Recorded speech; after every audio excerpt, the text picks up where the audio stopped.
you're worthy. From the Sunshine State, this is Tampa Bay's And Talk. It's time for FLALAW, brought to you by the personal injury attorneys of Perinick, Caulfield, Averill, and Noyes. This hour will be informative, along with taking your questions and comments. Now, here are your hosts for today's show.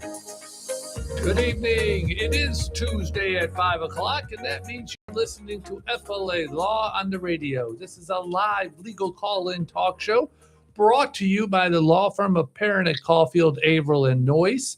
We are the oldest personal injury law firm in Tampa Bay. We started back in 1955, and since then we have been helping people after car accidents, trip and falls, other personal injury matters, as well as workers' comp claims and Social Security disability matters.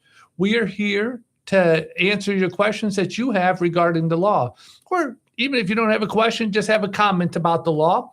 We're happy to address those as well. There are three ways to get in touch with us. First, the easy way, just give us a call. We are here live until 6 o'clock. So jump on the lines at 441-3000 and give us a call and give us your question or your comment. Also, you can jump on our Facebook page. We are Facebook Live right now at Perinick, Caulfield, Averill, and Noyes Injury Lawyers. Perinick is spelled P-E-R-E-N-I-C-H. And you can just type in your question right there, and we can see your questions or comments, and we can address those right off of Facebook as well. And the third way is our YouTube channel. You can jump on Perinick, Caulfield, Averill, and Noyes Injury Lawyers YouTube channel as well. And Ed on the other side of the glass would be happy to let us know what your question or comment may be. So again, Matthew Noyes, we're here live from 5 until 6 o'clock here on Tuesday and every Tuesday. December, you got the benefit of listening to Jacqueline Bryant host our shows. January is my month, so we'll be hosting it. But I'm not here by myself. I do have somebody very special on a very special day as well, and it's Lorrie Robinson is here. Lorrie is an attorney with our law firm. She's also the birthday girl today, and she has dedicated some time out of her own birthday to come and answer any questions that you have. So, Lorrie, happy birthday, and thank you very for much. It's again appearing on FLALAW on the radio. Always great to be here. I couldn't help but think, didn't somebody famous say, it's 5 o'clock somewhere? That's exactly right. I know exactly who said that. Yes, and it can always be 5 o'clock because if you wish to catch another episode or if you miss part of it and you want to listen to an old episode of FLALAW on the radio, we do put these up on our podcast platforms, Spotify and Apple Podcasts and other ones. You just have to search for Perinick, Caulfield, Averill, Noyes or FLALAW on the radio. And you can always see us anytime during our podcast. Well, I guess you can listen to us. I don't think you I guess you can't see us, but well, I suppose they must have on Facebook. Are they stored on the page? I think Facebook is stored for a little while. I don't know how long they're stored for. But yeah, so you can look at Lorrie and myself right here right now on our Facebook page live at Perinick, Caulfield, Averill, and Noyes Injury Lawyers.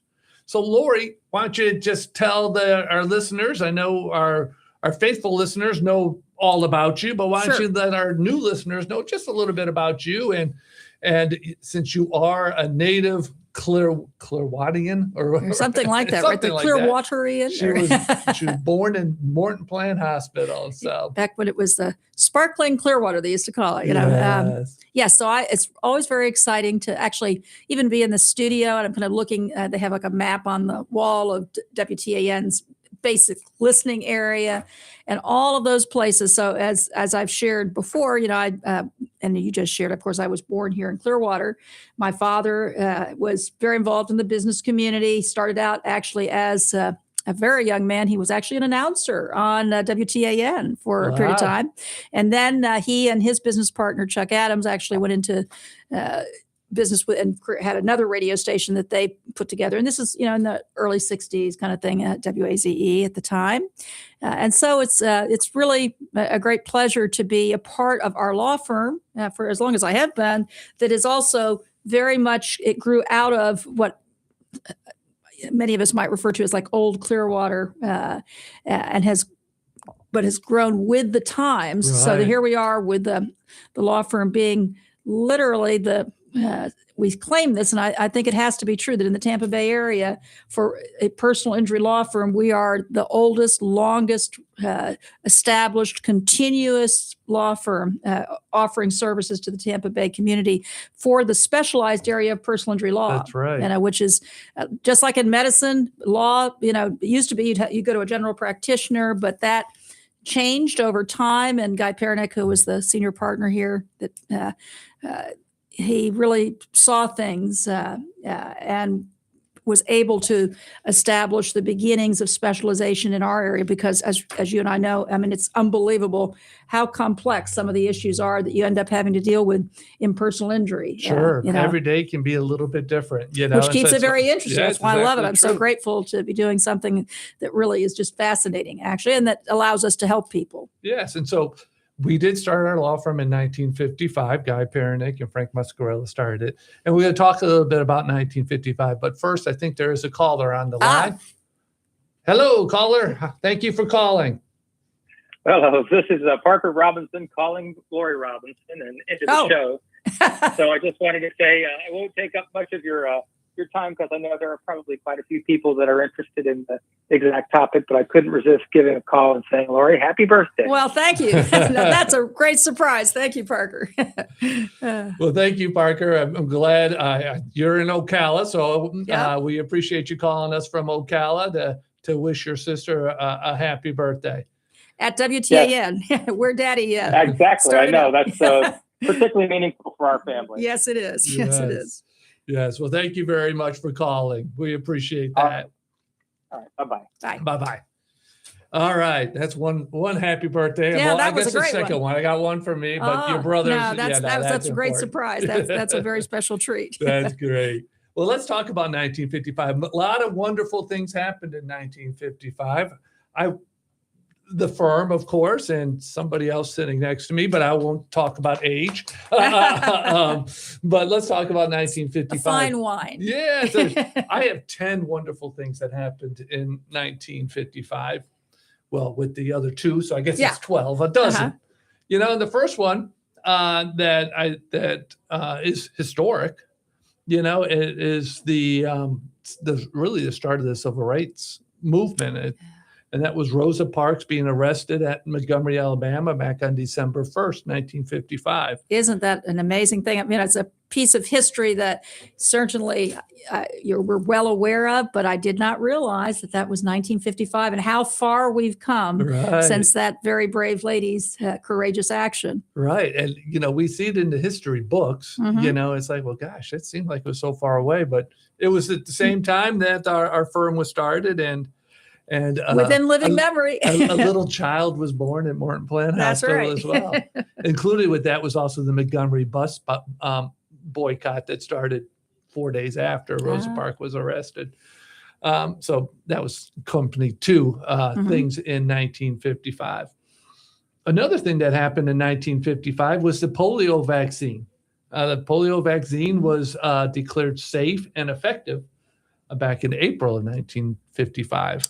Wow, and that's something we don't even really discuss polio anymore. No. And in our lifetimes, it isn't anything that's been even on the radar, right? Because of the efforts of the vaccine, and that's really a wonderful thing. Yes, no, that is a wonderful thing. Another wonderful thing that happened in 1955 happened in Anaheim, California, and that on July 17th, 1955. Disneyland opened. There you go. And even better is like in, I don't know if it was 1968, 69, or 70 when Disney World opened. Yeah, it was after, but Disney World. The original Disneyland, and especially in those early days, still wonderful. But what when I grew up, I was had the great blessing that, Walt Disney was alive, and they had the wonderful Disney program. It was like on, I think it was Sunday nights. Yes, and it was just fantastic. Tinkerbell would come down. Yes, all that, yes. yeah. You know what I was surprised? My buddy and I went to Anaheim to watch baseball. Surprise, surprise. And I was surprised how Disneyland is situated in Anaheim. Oh. In Orlando, they have their own exit. Right. They have their own, almost their whole city all together. But in Anaheim, it was like on the side of the road.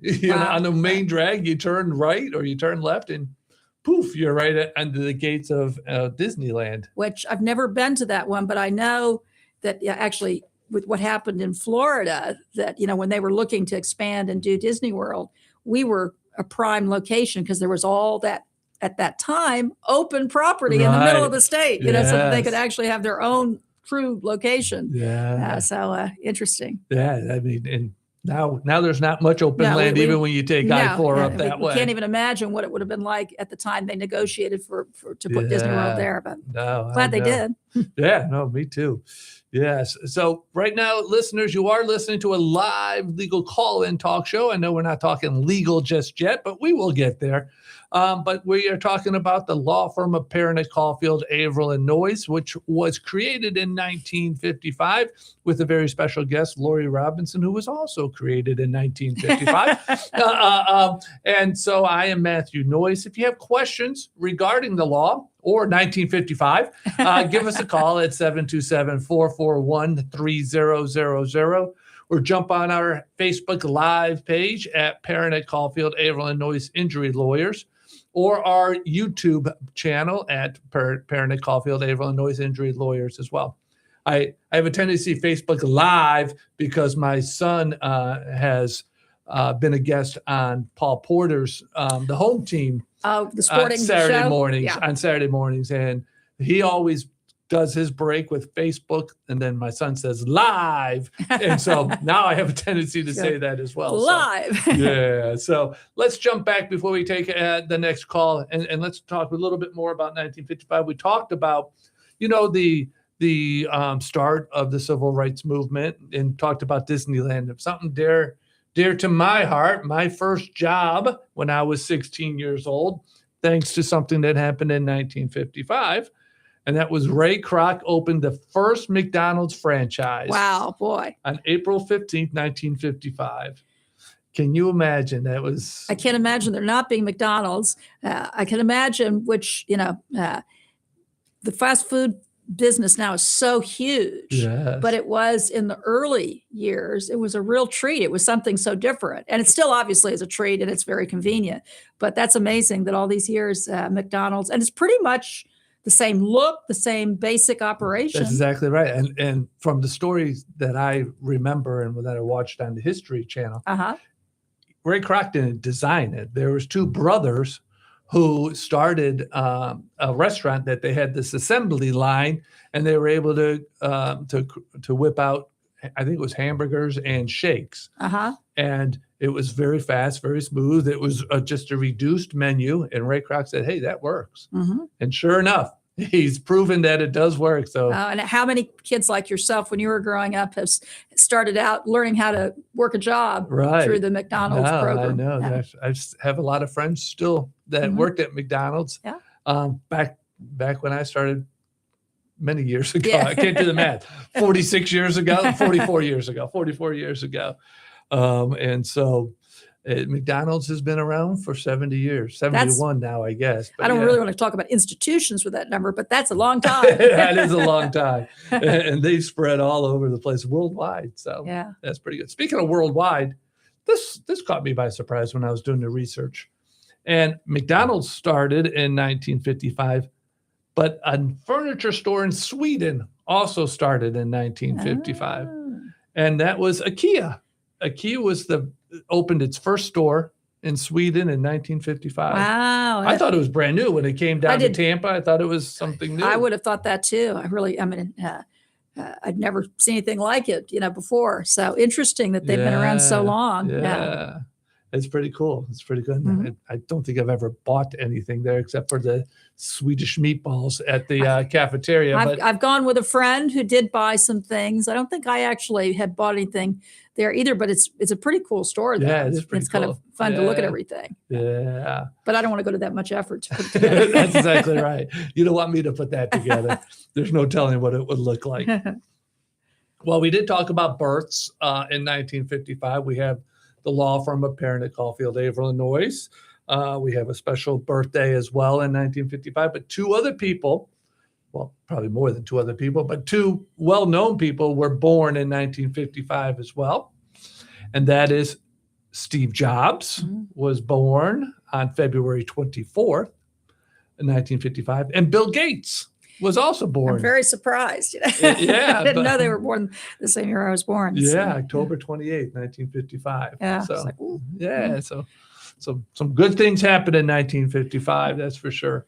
But sadly, we've also had a few deaths in 1955, and one was Albert Einstein. He passed away on April 18th in 1955.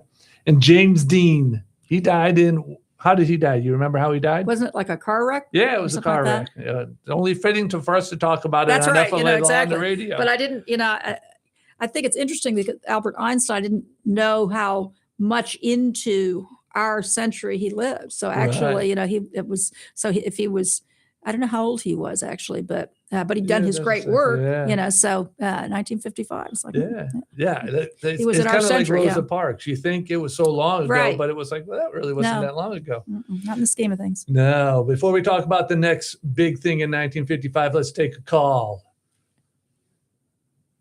Hi, Sherry. Hi, Sherry. Thank you for calling. And thank you for listening to FLA Law on the radio.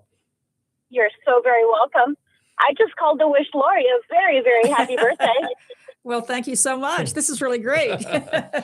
That's wonderful. You really can't forget your birthday around our office anyway, though. We don't let you. It's all decorated. The office got all these balloons and things. Sherry, thank you for listening. Thank you for calling in. Yes, thank you so much. You're welcome. Have a good night. You Thank too. you. Drive safely. I know how far she's driving, so we Yes. need her to drive safely. That's for sure. And we have another caller as well. Let's see. Who could that be? Hello, caller. Hello. There? Hello, who could this be? Yes, I'm here. Ah. This is Marty. I think I know this lady. Just wanted to wish Miss Lori a very, very happy birthday today. Oh, well, thank you so much. Oh, my goodness. Well, just keep the calls coming. All Happy right. birthday, Lori. Thank you. Thank you, Marty. Thank you for Okay. listening. I kind of require her to listen, though. That's my wife, if anybody wants to know. So, Marty, thank you for listening, and thank you for calling in. And I'm sure Lori is also thankful for Oh, the my birthday goodness. wish as Yeah, well. absolutely. So let's talk about another thing in 1955, a wonderful thing that happened that, that I didn't know, and I don't even know if they still do it. But I think it may be all online now. But the first Guinness Book of World Records was published in 1955. Now, I would have thought that was around even longer. Yeah. It started out as pub trivia.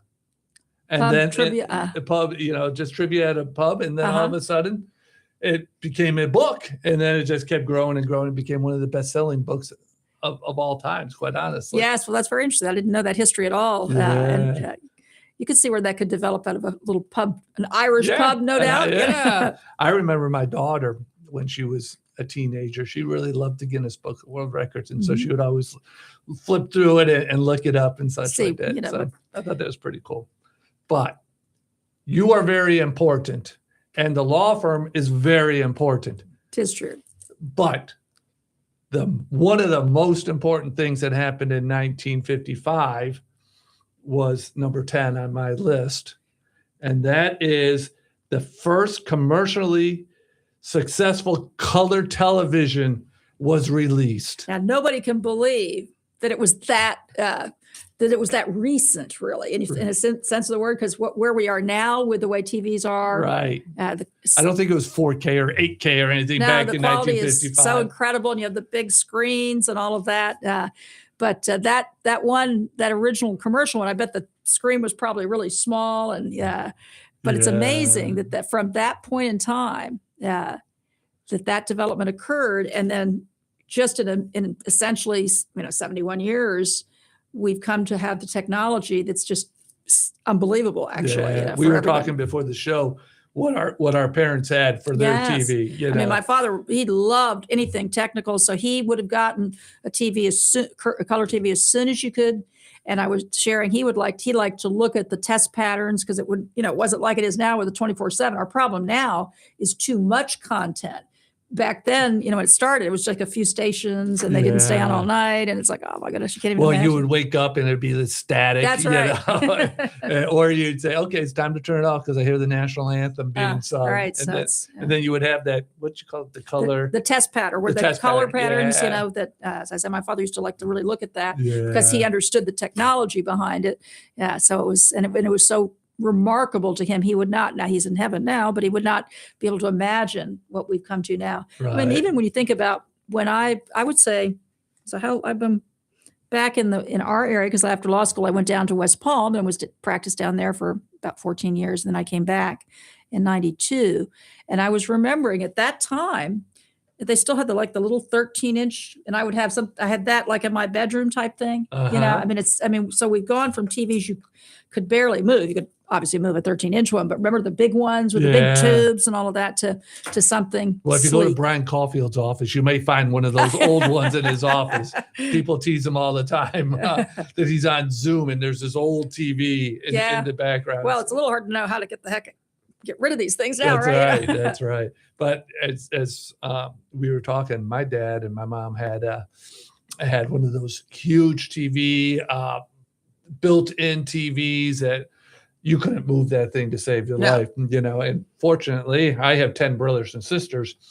And so we were the remote control for the family. So we were able to turn the channels. Yeah. Because that one of the 3 channels, and we thought it was so cool once 44 became around. And so now they had 4 channels to turn the TV on. So, I think it's probably few people, certainly younger people, would have no idea how the technological advances built on top of each other and move so quickly. Because even remember, of course, the FLALAW that our radio show is named in honor of basically existed because there were still not so many. I mean, there was cable, but there weren't as many channels as there are now. Exactly true. I mean, we started FLALAW. It was on the television, and we started on Channel 9. Channel 9, wow. Channel 9. Right. So that was before Bay News 9, and it was before any sports or anything like that. So we were pioneers on cable TV as well. We were in color. So that was good. But that was 30 years ago. It had to be because you were here. Yeah. And so, right. So if I started in 98, which is however many years ago, that is 27 or 8, I guess, coming on.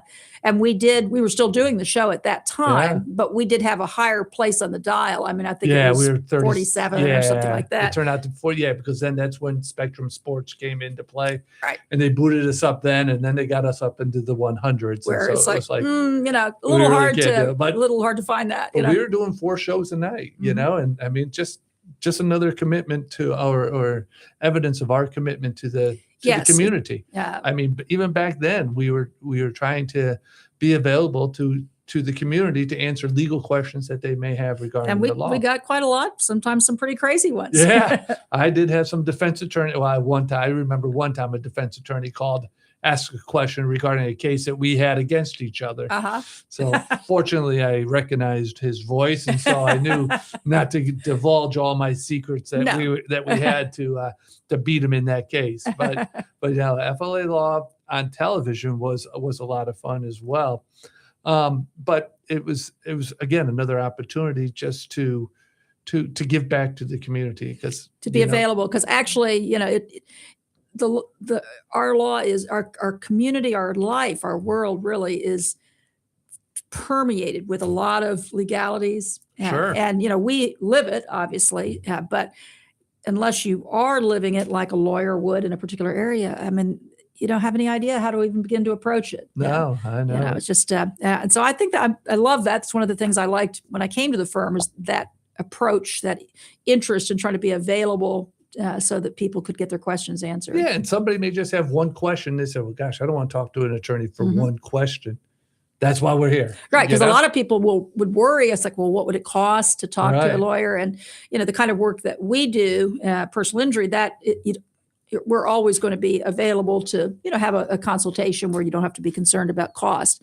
But you wouldn't know that if you didn't have somebody telling you that, basically. Right. Yeah. Well, I just met a very fine, very nice young woman who I think she was probably 18 or 19 years old, who unfortunately rear-ended somebody, and she didn't know what to say, what to do, and she admitted she was at fault. She didn't see her, and it was dark and such. There was a question whether or not the other person had their lights on, but she told the other driver, "I'll just pay for everything." And then she was worried because she said that her insurance company wouldn't get involved. Oh, and so I brought her and her mom in, and we just talked and let her know, really, no, you don't pay for anything. You paid enough through your car insurance premiums. And how many times will people feel the other driver was at fault, so why should my insurance have to pay? Exactly. Thinking that also that their premium will go up or something like that, but it's incorrect for the way auto insurance is set up, where your insurance, as we talk about so often, is supposed to pay for the medical bills under that PIP that we've talked about so many times. But again, unless you've gone through the process, how the heck would you know that? No, you don't know. In fact, I mean, there's no way to know unless you're listening to us or you Google it or whatever it may be. But you don't know. You can go with the AI. I recommend Grok personally. I know you did the other one.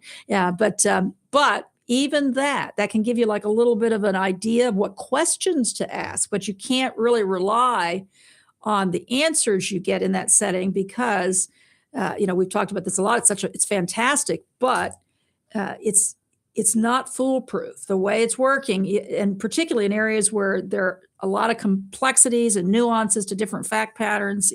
Oh, we haven't had a chance to talk just yet, but during the New Year's break, I decided to get the premium package for AI. I thought it was ChatGPT, but apparently it was something else.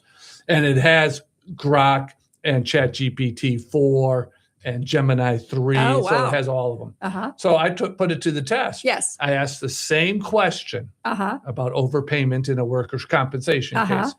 And I think there was 4, maybe 5 different platforms you can ask.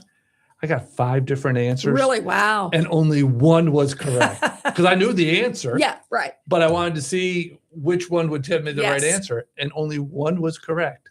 So if people are doing that and relying on that, that could be. Yeah, it's just misleading because it's hard to imagine that it's a computer, right? So it's like you think that it's going to be giving you the answer, but particularly in these areas where there's a lot of nuances to it. So Social Security is a classic situation where, I've seen that.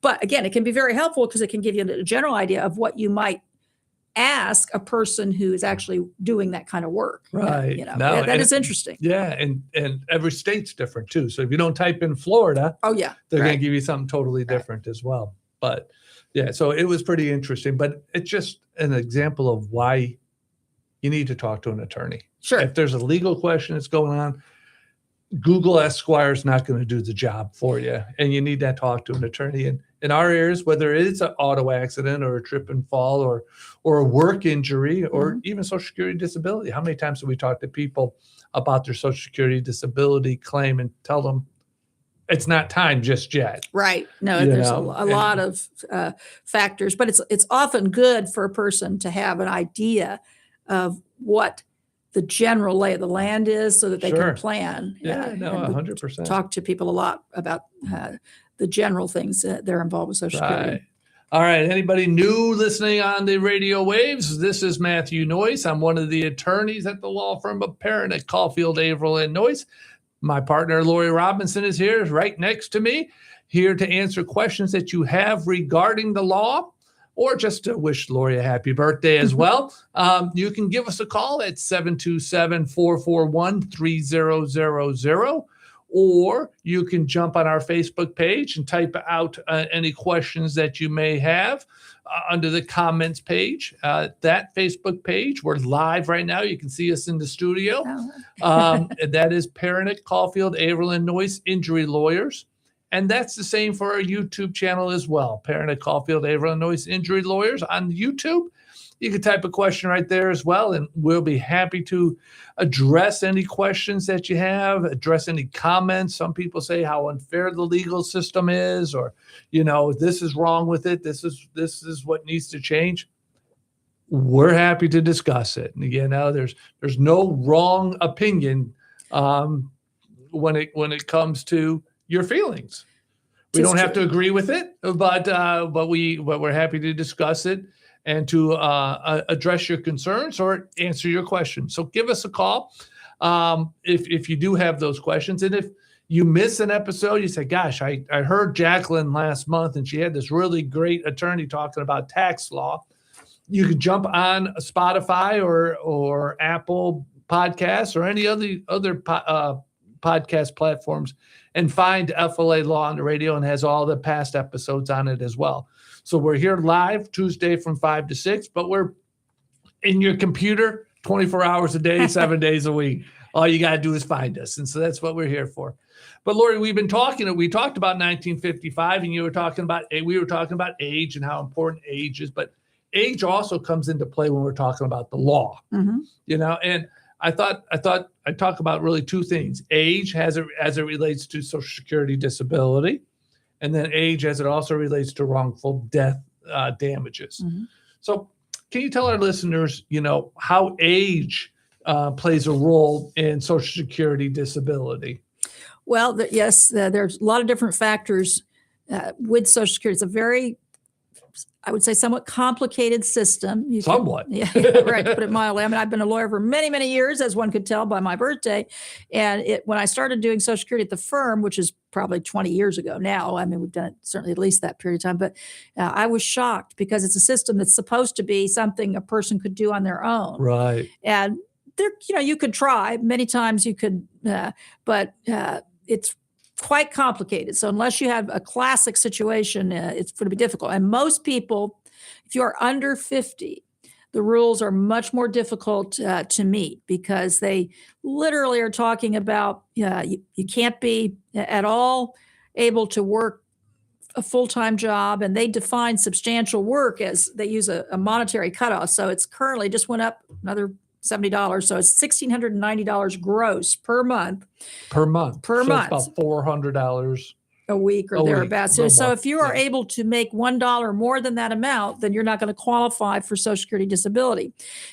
But when you're younger than 50, so the standard's going to be, suppose you're not able to do that, then they're going to look to see, well, could you do the simplest job that you could imagine? Now, that's kind of the standard when you're under 50. As you get over 50, before we get to over 50, when they're talking about ability to do substantial gainful activity, there's this dictionary of occupations, right? That they look at. Oh, yes. Can you tell our listeners, how old that is and what crazy kind of occupations? So, Social Security is a big bureaucracy, and it's an administrative system. Now, if your situation, don't be discouraged. That's why you would call us if you had a question. But the way it's set up, they look at a book called the Dictionary of Occupational Titles, which was put together in 1991, which is now a long time ago. Right. And types of employment have changed a lot. But so they're going to match you against theoretical things that are in that book by the functions that you could perform. My favorite is always nut sorter. That's right. Now, I don't think we have any nut sorters here in Florida, but you probably do, up in the Northeast or something. But there's all these things that actually don't map to the real world. One that used to be remember, we used to have people in toll booths, but we don't have people in toll booths anymore now, really, so to speak. But or even the Walmart greeter. We see that once in a while, but not that often. All right. So that's probably, they utilize a vocational expert if you go to hearing. And so, they will kind of go through that book, and they can look at other types of things. But for the most part, what you're looking at is something that is sort of artificial. It might not have been when it was created, but now it doesn't make a whole lot of sense. So it's hard. A lot of people will not understand, what their situation is. But having said that, just because you're under 50 doesn't mean that necessarily would be your situation. I was talking with a young woman today and was prepared to explain all this to her. And she actually had a different situation. She had numerous medical conditions that were very debilitating, and she'd actually been found disabled, and she'd actually was trying to work. And you can, for a period of time, if you're found disabled, they encourage that. You have like what they call an extended period of eligibility, and you can try working. But if it doesn't work out, then you're still on disability. And so she had a question involving her situation, which was a little different. But even during that period of time, you can still earn your income, right, and earn your Social Security disability benefits there's for a limited period. Yeah, they've got a period, what they call the trial work period, which is 9 months. After you have exhausted the 9 months of earnings, which are relatively low, then for 36 months, if you earn above that amount that we talked about, so right now it's $1,690 a month gross, then you would not actually get your disability that month. But if something happens, which is kind of common, and that's what this lady's experience is that you try and kind of knock yourself out and you're maybe earning a little bit more than that amount. But as long as you're over that amount, you're not going to get that benefit. But and she lost her job, actually. I mean, what had happened is her situation changed because she just couldn't keep it up. So in that situation, they should restart your benefits because without having to go through the any whole issue application process. But again. After that 36 months, all you have to do is have 1 month, $1 over. Boom, you're off. Wow. And it comes as a surprise to people because they've been in the process for so long, and it's very complicated. So it's not for the faint of heart. But thank goodness, many people can qualify, but it's just something that most situations you should have some assistance with. Really. Right, and then okay, that sounds good. We're going to talk about the next age group in just a second, but first we're going to take a call. Hi, Jacqueline. Thank you for calling and listening to FLALAW on the radio. Absolutely. I'm calling from the sunny city of St. Petersburg. I have a question for Lori. There she Lori, is. I have a legal question. Is it legal to host the show on your birthday? I don't know. That might be. Happy birthday. Thank you so much. No, well, it's so much fun, right? We have a great time. So it's something I enjoy doing, but that's a good question. I'm not going to answer that question. No.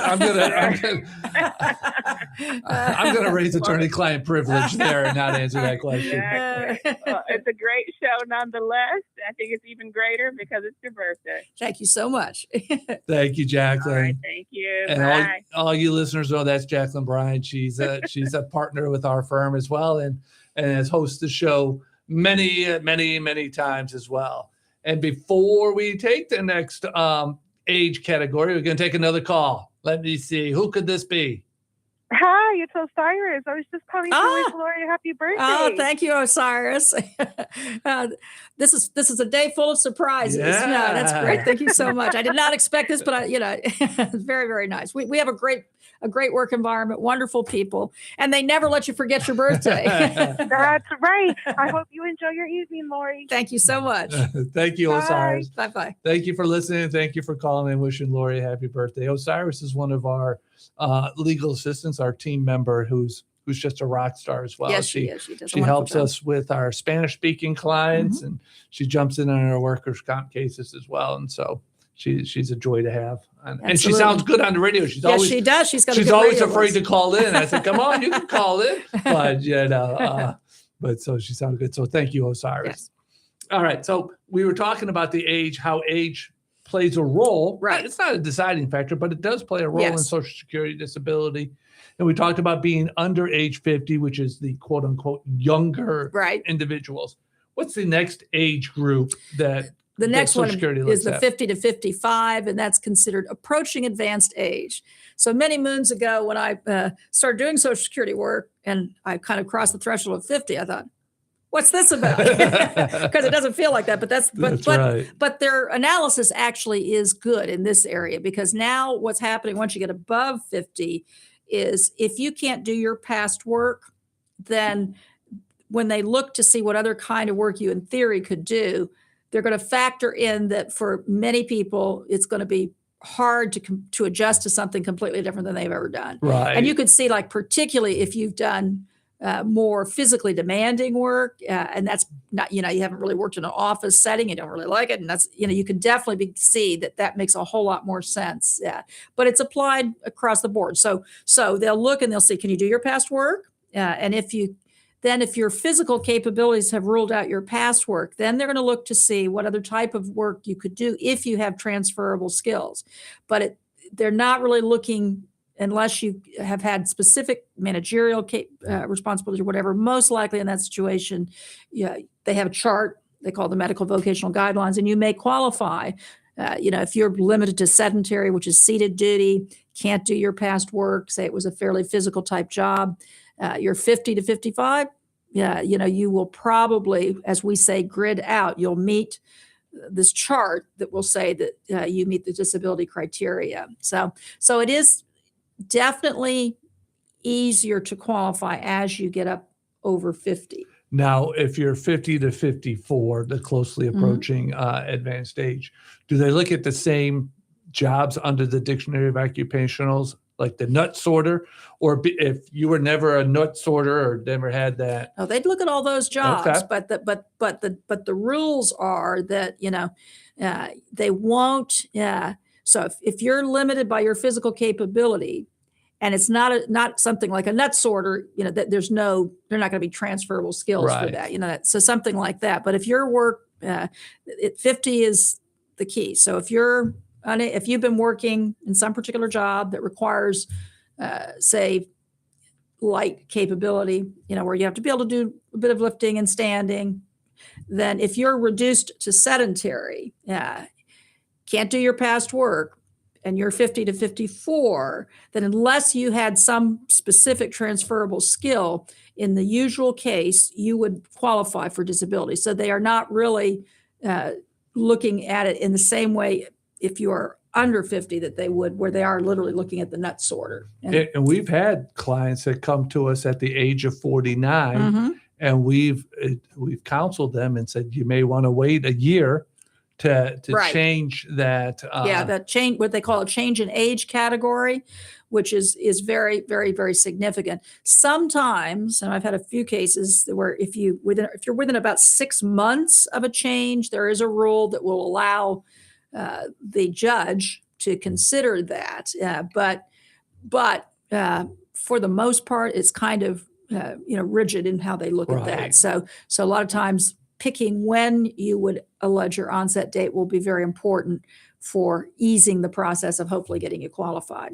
And then after closely approaching advanced age, now guess what the next one is? You're not advanced age. And once you hit 55, then if you have the capability to do light duty, which is really quite a lot, being on your feet quite a bit, being able to lift or carry something that's 20 pounds occasionally, 10 pounds frequently, that type of capability. But if you cannot do your past work, which they now look at a 5-year period, it used to be just a year or so ago that they would look at 15 years. Right.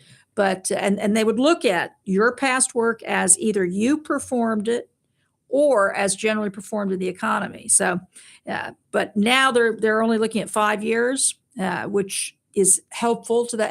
And sure, it makes more sense. It does make more sense, because to go back to some job that you did 14 years ago. Depending on, that could be very difficult in many settings. So again, the rules are a little bit more realistic as you're older. So at that 55 point, you could have quite a lot of physical capability. So this is the kind of thing where people will say, well, how did that person get disability? And they'll think, well, that person could do some other type of job, and that might be true, but under the rules, and when you think about it, disability is getting your Social Security retirement early because you have a medical condition or a mental health condition that prevents you from working out to your full retirement age, right? Or even to your early retirement age at 62. So it's not like you're getting something that you're not entitled to. Right. I mean, if you paid into it. Yeah. And so when you're older, advanced age, and when you get above 60 or above, then, I mean, even if you had somewhat of a managerial job, might have had in theory transferable skills, but once you get close to your retirement age like that, the early retirement, then the job that they would be considering would have to be so close to the same that there'd be literally hardly any difference. So you can see that it's very much skewed as you get older and closer to being eligible by age for your Social Security, that they make it easier for you to qualify. And so that's why, but it's complicated. That's why you would not be able to figure this out on your own. And actually your doctor is not going to have a clue about that. No, they really are not, so that it's very hard to qualify when you're under 50, unless you have a very debilitating situation. Over 50, it's easier than you might think, depending on, what your situation is, assuming you have good medical documentation that shows limitations, what's happening that prevents you and from over 55, working. It's even a little bit more easier. Right. You raised a good point, but before I do that, let me give out the numbers again, just in case Sure. our listeners are saying, hey, I have a question for those two. If you're new on the radio, we are FLA Law on the radio. My name is Matthew Noyes. And that's Lorrie Robinson. We are two attorneys at the law firm of Paranet, Caulfield, Averill, and Noyes, the proud sponsors and presenters of FLA Law on the radio. We are a personal injury law firm here in Tampa Bay, one of the longest established personal injury law firms in Tampa Bay. You can call us now. We got about 8 more minutes of tonight's show at 727-441-3000. Or jump on our Facebook Live page at Paranet, Caulfield, Averill, and Noyes Injury Lawyers, or jump on our YouTube channel at the same name at Paranet, Caulfield, Averill, and Noyes Injury Lawyers. We're happy to answer any questions you have regarding the law. As we said, we are personal injury attorneys, but we also do workers' comp and Social Security disability as well, so we can be happy to tackle those questions. And if you want to catch an old episode, jump on any of the podcast platforms and find us and look us up on one of the old episodes. I will be here next week in case I forget again. And I think I have, who do I have? I think I have a family law attorney next week. And so they'll be talking family law next week. But we were talking about, you raised a good point before I jump to the plus 60 age group. And people on Social Security or applying for Social Security have this stigma that they say, oh, why is he applying for Social Security disability? Look, I saw them do that or do this. 90%, if not more, of our clients would much rather be working than being on Social Security disability. Right. And I often kind of relay that to kind of the Facebook life. If you look at Facebook, everybody looks happy. Everybody looks like they're having a great time and doing a great thing. They don't really see the real life that person may be going through. And Social Security recipients are kind of the same way. They put on a good day. I mean, hopefully they dress up, they dress themselves, and they go out and try to be a good citizen and interact. But nobody really sees what happens after that. That's right. And people do seem to have a stigma. And and of course, it's not that there aren't situations, but you don't really know because you cannot tell by looking at somebody, Yeah. But the other thing I just want to emphasize is that Social Security disability is just getting your Social Security retirement early based on a condition that is preventing you under their rules from completing your work life, basically. And the other thing that can happen is a lot of people will actually, they just keep pushing, and they take their early retirement at age 62 because they can't do their job. They're done. They can't do it. But that's a 30% reduced benefit instead of going all the way to your full retirement, which for anybody now would be like 67. Right.